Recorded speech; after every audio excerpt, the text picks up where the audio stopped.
During the Lloydminster City Council meeting earlier this week, there was a ton of discussion regarding the retail gap analysis. Our Sarah Baker has more.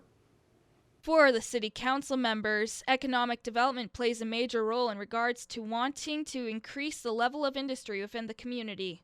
The retail gap analysis presentation had many key components, which were revelations to Council, including the size of the draw area. I don't think I truly had a perspective of how big of a draw we were and from how big of an area, and really what that looked like in terms of our percentage of the market share of retail in this area. So kind of getting those numbers on paper and seeing the data to back it up and kind of having that information to support the anecdotal, I think was really interesting and really shows how much potential we have and how much opportunity we have to potentially grow that market share of the retail if we can take the right steps. While councillors thought the information brought forward was great, there were still many questions regarding how the conclusions within the retail gap analysis were made. For us here, we know that we have a trading area that is much larger than just our population of Lloydminster. Our businesses here cater to those far outside our borders, and I was curious how they got to that point and whether it was simply through the cell phone data or if it was just based on a formula that uses distance as an example, if it's just a maximum 2-hour drive to Lloydminster, and it sounds like it was a mix of both. While the study did touch on many subjects, there was still some information that wasn't accounted for, which a suggestion was made that tourism could be one of the possibilities for the unaccounted information. This brought forward many questions from Council on what exactly this looks like. In my mind, I guess I was looking at unpacking that if we could, and so what would that be? What would tourism look like, and what are the pieces that are in there? We obviously have, if you look at it, the casino, it might be part of tourism, and we have the museum and other facilities in there, so it would be really good to kind of drill down and look at what those pieces are, and how do we maximize that? How do we advertise it, and how do we put it up front so that not only do we have the 45 million, if you like, but we can build on it in some way. And so I was just trying to get a feel for what that might look like. The retail gap analysis will be brought forward again in a future meeting. Sarah Baker, Primetime Local News. This week is widely known as Education Week for schools in Saskatchewan, and for one local school here in the border city, has quite a busy agenda. Our Shelby Clark has more with École St. Thomas School and their book fair this week in Beyond the Classroom. Colorful books, pencils, and supplies are now filling this room during this year's Education Week. With in-person learning being back as the new normal, staff at St. Thomas are delighted to have activities like this book fair engage students and parents into their school. I think our families are excited to be back as well. We have our School Community Council, our SCC, has provided our teachers with supper for student-led conferences. So they were milling about, out and about, visiting with teachers, and just we can see students visiting with each other, parents visiting and seeing each other. It's just that whole social aspect that we've been missing for the last 2 years is starting to come back again. 2 evenings during the week allow for parents to come in and chat with their child's teacher on what they're learning and setting goals for the school year. Along with the book fair, the school has daily prayers and at-home activities the students can bring back to enjoy with their parents. Students are really showing their excitement with the book fair. Hi, I'm Leisha. Hi, I'm Gabby. Hi, my name's Ariel. Hi, I'm Alyssa. I'm most excited to get some new books that we can read and look at, I really like getting new books at the book fair because once I finish all my books, I don't really find any that I really want to read. And now that I found more of my favorite books, that I'm really excited to read them. Yeah. And there's some different options here. Mm-hmm. I'm excited for the books because I like reading different books and not the same ones over and over again. And they also seem to be excited about other projects they're working on as well for Education Week. Right now we're doing a lot of different things, but one of the favorite things that I have is in French we're doing biographies and about other people, like about people that made an impact on the world. And yeah. And then we're also doing flip grids to show the person and what they did for equality. I love the biographies that we're doing because I just love learning about people and the amazing things they did.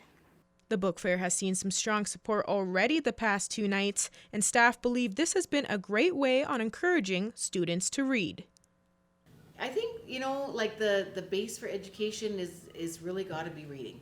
Like there's so many resources out there. And I mean, nowadays we can get a lot online, but, I don't, just in my view, you can't really replace a good hardcover book in your hand, right? So there's a lot of information to be had, but you got to start with reading.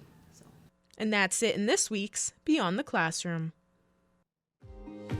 At Lakeland College, our students go beyond the classroom for immersive, hands-on learning experiences. It's about experiencing the real world, because the real world doesn't wait, and neither do we. For 34 years, Greg Lightfoot has been handcrafting knives. As his craftsmanship developed, so did a following for these high-end items. I went down to his shop to learn more about this local maker success story. So I'm here with world-renowned knife maker Greg Lightfoot. Greg, it's a pleasure to meet you. Thank you so much for giving us some time and letting us take a look at your shop. Right on, thanks for coming out. So if any of our viewers aren't familiar, what is it that you do here? What I do mostly is manufacture high-end pocket knives. I do some hunting knife stuff, but the thing that's got me famous in this industry is making fancy pocket knives, using materials like mammoth tusk and walrus ivory and things like that you would only normally see on antique type things. So I'm able to get those materials and turn these knives into kind of like heirloom pieces or works of art, that kind of thing. So is it ever intimidating working with like rare and expensive materials like that? Well, when you only have one chunk, you don't want to screw it up. So it puts a little bit more onus on it, you thinking, but I can almost do it in my sleep now. And believe it or not, in this world of knife making, I'm known as one of the guys that uses those materials. If you were just to use carbon fiber or a man-made phenolic like micarta as an example, it's dead easy to work. It doesn't warp or heat doesn't affect it, where the ivories and so on, they take a lot more care and attention. So it takes me a lot longer and it costs the end user a little more money because initially the materials are hugely expensive just to buy, but mammoth ivory is legal. Okay, it's from 10,000 years ago. It's not an elephant, so it's legal to use. So just want to get that point across. No, yeah, that makes complete sense, and it's understandable. So you're not just paying for the expensive price of unique and interesting materials. You're also paying for the years of experience and craftsmanship that lets you work materials like that and in the traditional way of doing it. I'd love if you could help maybe some of our audience who aren't as familiar with the process, since we're here and we can actually see how it's done. If you could show us around the shop a little bit and explain what some of these different machines do. Basically, the key area in this shop are the grinders right here. So basically with this setup, you work from machine to machine. Like a lot of guys will have one grinder and they change it out for every operation. It takes too long.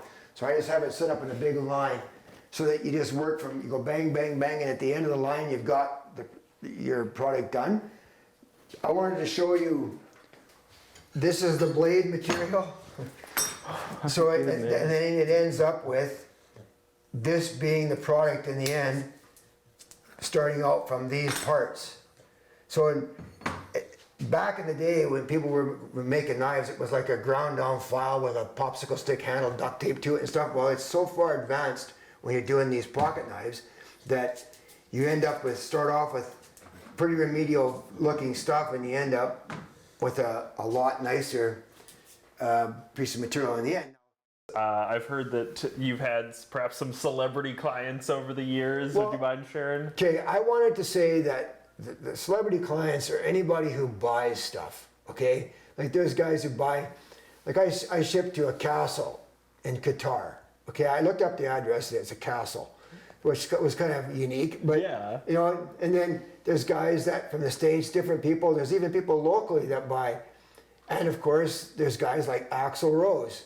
He bought a bunch of knives off me. That would be somebody who everybody would know, but that isn't as big of a deal as you might think. It's like, everybody who decides they need a handmade knife, to me, is an important celebrity clientele because you can buy a cheesy cheap knife anywhere.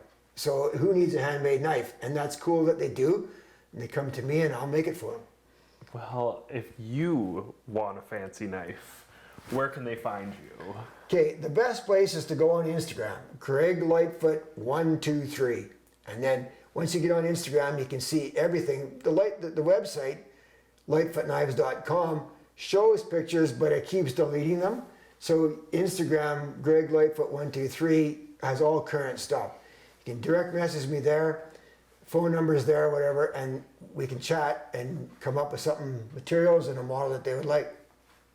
Well, that doesn't sound like an overly intimidating process, and I'm sure that you're an easy guy to work with. You've been easy to work with for me today. I really thank you so much for giving us all this time and inviting us into your beautiful shop. Excellent, no problem. Thanks very much for coming out. Right on. Now it's time for your first look at weather, and here it is.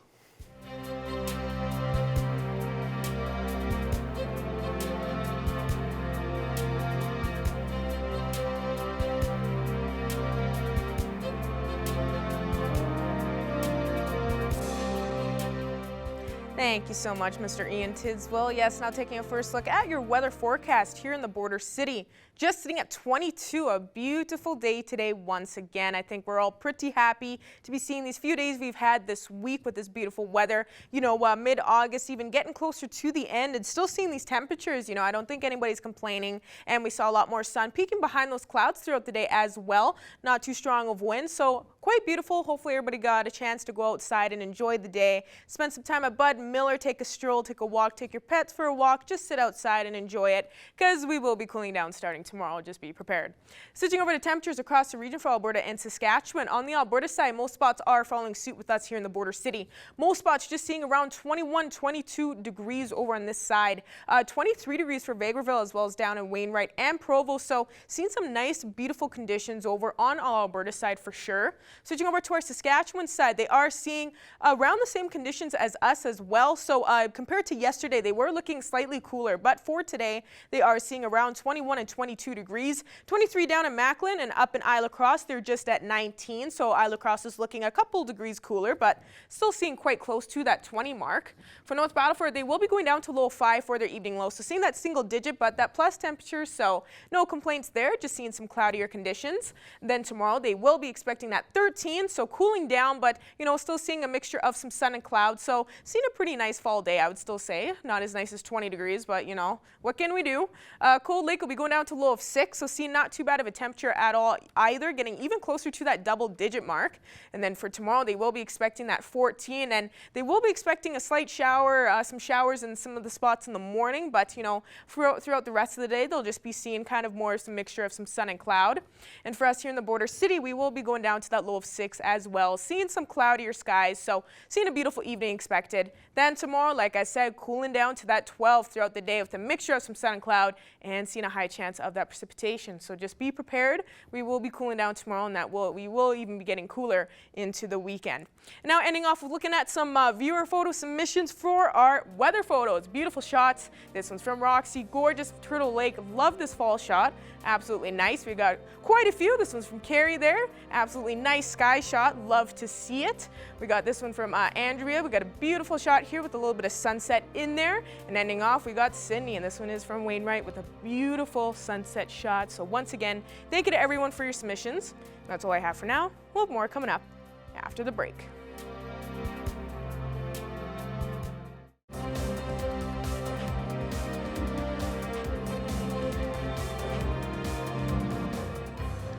Now it's time for a look at this week's cattle report with Thomas Wildman. We're here at the Lloyd X, and I got the opportunity to talk with the Vice Chairman of the Stockade Roundup Committee, Graydon Kay, about the new changes that are coming to the Stockade Roundup this year, and a few other things that are very exciting about the Stockade Roundup coming up at the beginning of next November. Yeah, so we have a few less entries than usual, but nothing significant. But when we really got looking at that schedule, we noticed that there's some places we could move those Saturday shows to throughout the week, and we figured we're better off having a quick condensed show rather than keep people here an extra day. And after Lloyd, of course, Farm Fair takes place. After that, Agribition takes place. So if we can keep a a tighter schedule, it's really better for everybody. Yeah, so new this year, we've added an all other breeds class to our shows. So in the past, some of our smaller breeds have lacked representation due to the fact that they need 15 head to have their own breed show. So now that with this AOB component, we get to see a lot of these smaller breeds come back to our show. I'm really excited to have them back. Another new piece of programming is the Lloyd Exhibition Junior Show. We've always had a junior show, but we've put a bigger focus on that, and we moved it to the middle of the week, and we're kind of excited to showcase those junior kids a little bit more. We have a lot of sponsors that we'd like to thank as well. Paradise Hill Ranch and Western Wear, the Van Meter family. They've been our title sponsor of this show for many years, and of course we welcome them back this year. So this being the Paradise Hill Ranch and Western Wear Stockade Roundup Show. And then countless other sponsors as well. Norheim Ranching, they're our Supreme Show sponsor. The Cooperators, they're our Supreme Social sponsor. And there's just countless others as well that without them we couldn't have these shows. So definitely appreciate having them on board again. So like Graydon said, coming up soon will be Farm Fair down at Edmonton, as well as Agribition, which will be at Regina. But the big show coming up this week, which will be down in Stettler, is the Immortals Show, which is going to have the Jackpot Heifer Calf Show this Friday and the Jackpot Bull Calf Show this Saturday. Now a look at the market report for northern livestock sales here in Lloydminster. There was 4,505 head on offer. For young cows, they were 110 to 120. D1 to D2 cows were 95 to 105. D3 cows were 80 to 90. Slaughter bulls were 130 to 155 with sales up to 160. Then for good steers, 300 pounds to 400 pounds were 300 to 351. 400 pounds to 500 pounds were 280 to 305 with sales up to 329 for tan calves. 500 to 600 pounds were 260 to 275 with sales up to 289 for tans as well. 600 pounds to 700 pounds were 250 to 260. 700 to 800 pounds were 245 to 255. 800 pounds to 900 pounds were 230 to 245. 900 to 1,000 were 210 to 220. Then for good heifers, 300 to 400 pounds were 260 to 287. 400 pounds to 500 pounds were 220 to 240 with sales up to 270 on those tans once again. 500 pounds to 600 pounds were 215 to 230. 600 pounds to 700 pounds were 215 to 225. 700 pounds to 800 pounds were 205 to 218. 800 pounds to 900 pounds were 190 to 220. And 900 to 1,000 pounds were 190 to 220. There were no 1,000 to 1,200 pounds for good steers or good heifers, and no butcher steers for this time. Then for sales reports, the Evolution Volume 2, which is of course the site of where we did our first cattle report, their gross was 824,250. There was 48 live lots, and their average was 17,171. And then just on Monday, the Justimere sale of the year, the average was 7,200 for 38 live lots. And that will do it for this week's Cattle Report. For Primetime Local News, I'm Thomas Wildman. Now let's take a look at today's agriculture prices.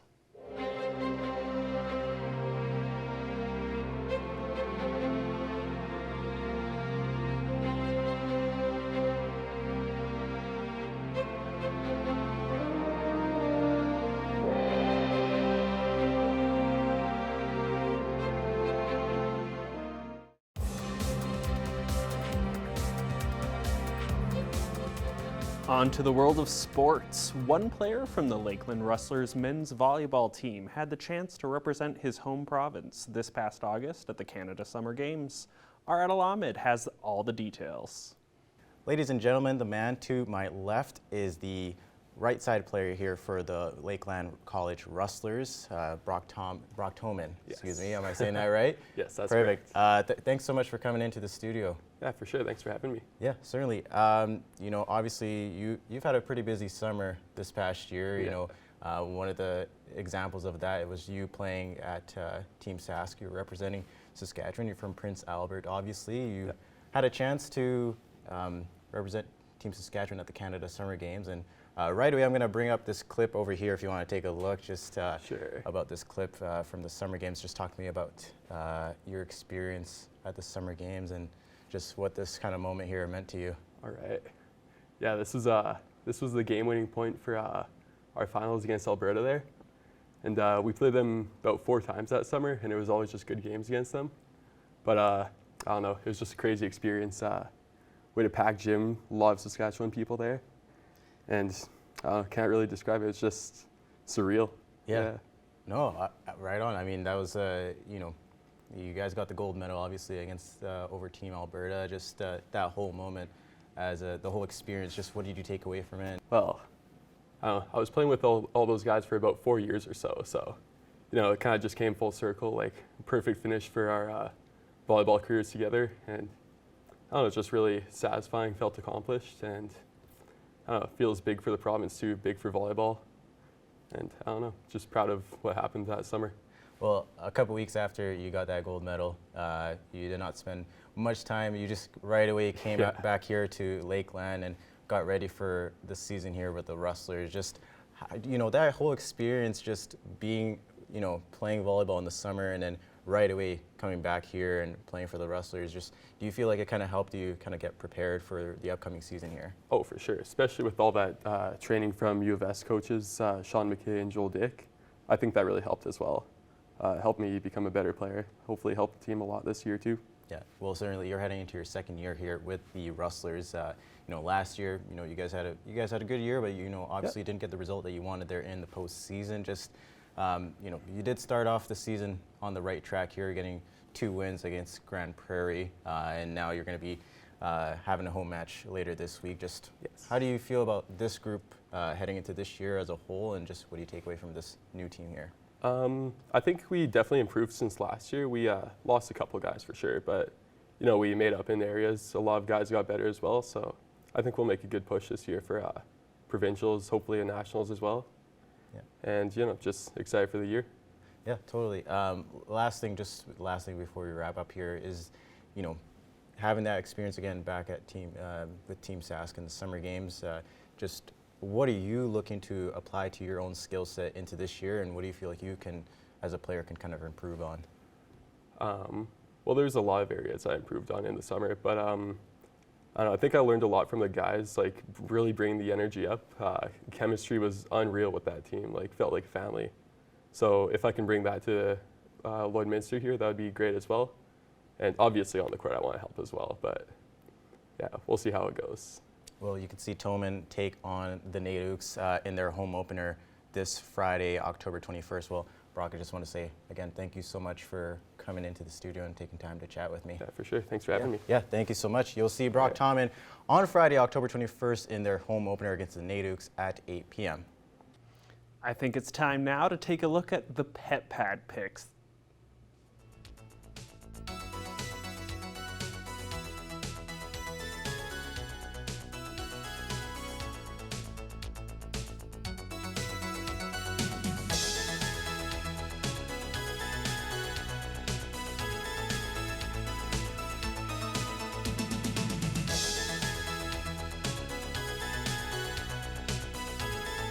We want to see your pet. Send photos of your pet and their name to our Facebook, Twitter, or Instagram to have them featured on Pet of the Day. Your name will be entered into a weekly draw for a gift certificate from the Pet Pad.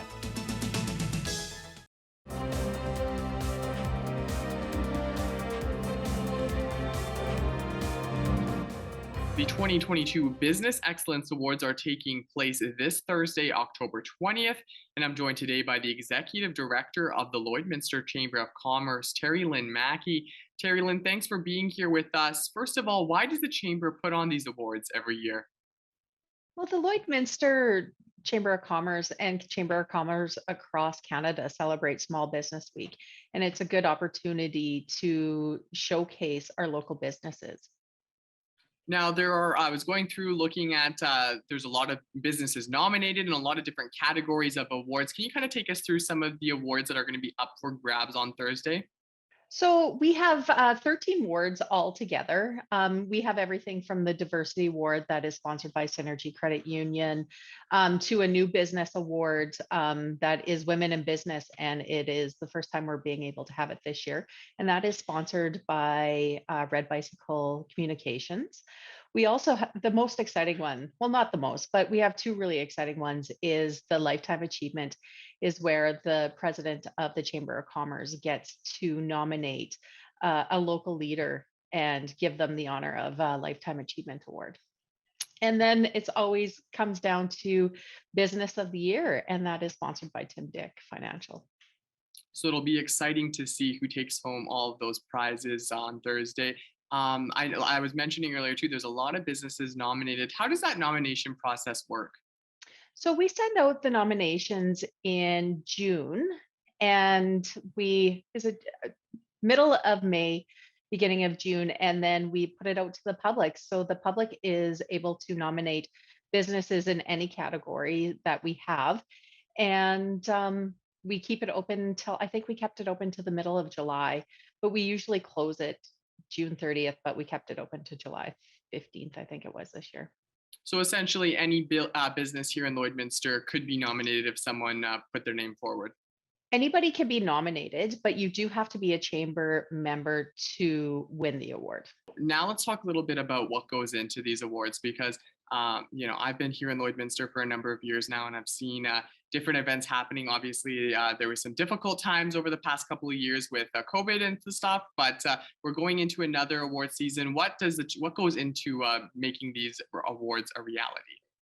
So just to step back a little bit, we've been really fortunate through COVID that even in 2020, we were still able to host our awards. We did it different. We held it at 3 different restaurants where we were able to keep under the requirements.